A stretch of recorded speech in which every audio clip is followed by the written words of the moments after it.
Regard de l'actualité, de l'évolution des relations ces dernières années, est-ce que vous pensez que c'est possible qu'il y ait un rapprochement du point de vue du renseignement entre Abidjan et Bamako? Peut-être qu'il faut... parce que ceux qui s'occupent par exemple du renseignement, c'est très généralement des forces régaliennes. Ils ne sont pas forcément imbibés des tensions politiques et leur objectif est simple, c'est de sécuriser les populations, sécuriser les biens, sécuriser l'État. Donc eux, ils doivent pouvoir faire fi de tous les discours politiques qu'il peut y avoir. Sauf qu'au Mali, ce sont elles qui gouvernent.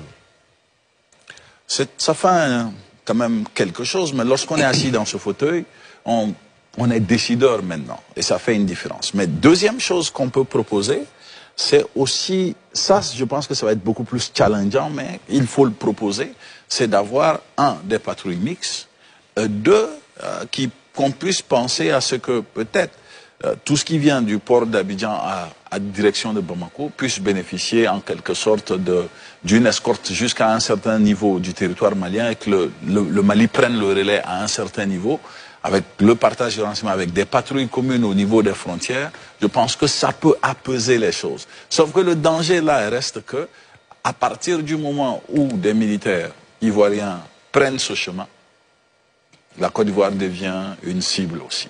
Donc, c'est tous ces enjeux qu'il faut regarder. Et tout de suite, la meilleure des choses, c'est peut-être tenter de discuter. Les autorités maliennes, ça ne semble pas être dans leur façon d'opérer, mais ils doivent tenter quand même de discuter et d'obtenir ne serait-ce qu'un cessez-le-feu.